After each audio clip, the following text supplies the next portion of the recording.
for the conversation, Princess Titus. Princess, come on up. And with us today is Princess Titus. Thank you so much for joining us this morning. It's a pleasure to see you. We all knew that growing food was important, and we wanted our children to grow up in vibrant communities where there was access to fresh and local produce, but we didn't want to hyperimpose that upon a community that was dealing with food deserts or food swamps. You're all about healing.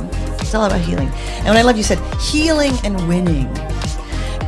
You are a mom, as I said earlier, to son Jesse and daughter Princess Anne. And Anthony. And Anthony, yes, of course.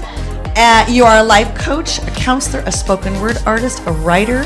Your contributions appearing in 2 anthologies, Mothering Through Pain and Suffering in Silence, and the 2022 Let the Black Woman Say Ashe.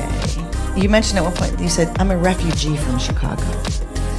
But you moved here, you said you were 19, and you had a toddler and a baby on the way. And you wanted to give your children a place to grow up away from the streets of Chicago. All right, well, when I first arrived on the Amtrak, I was in St. Paul.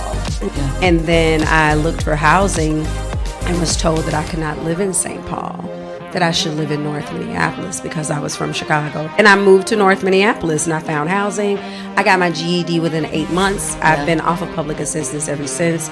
I've been here 28 years. I worked at the Minneapolis Urban League. I tripped and fell into a teaching career. You're also the co-founder of Appetite for Change, which uses food as a tool to build health, wealth, and social change in North Minneapolis.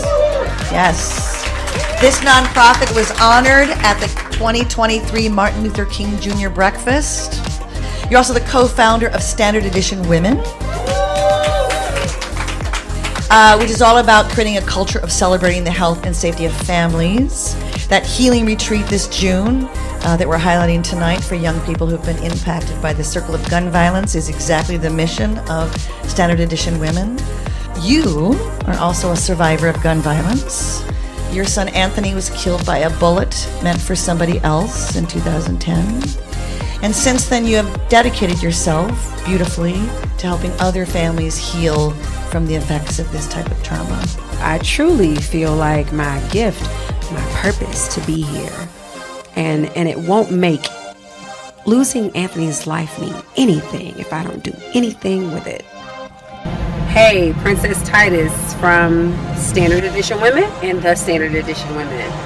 Hoping that the services that we've offered Standard Edition Women to families who haven't had anybody support them during the times of loss, a child's life, not even just from gun violence, substance use disorder, and self-harm, but young people who are estranged or women who've lost children to adoption or abortion. It's really hard for the mother to have that type of support that can create a healing environment in the home that will actually impact the community.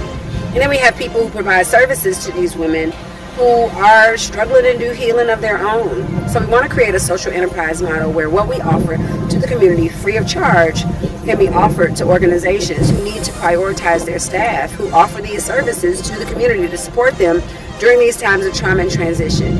Understanding that we can create a different culture within our community that prioritizes health, healing, and the people. Peace. Princess Titus. Thank you, Princess. Thank you, Sue. Thank you, Princess. Thank you so much for joining us tonight and sharing so beautifully. Thank you, thank you, thank you.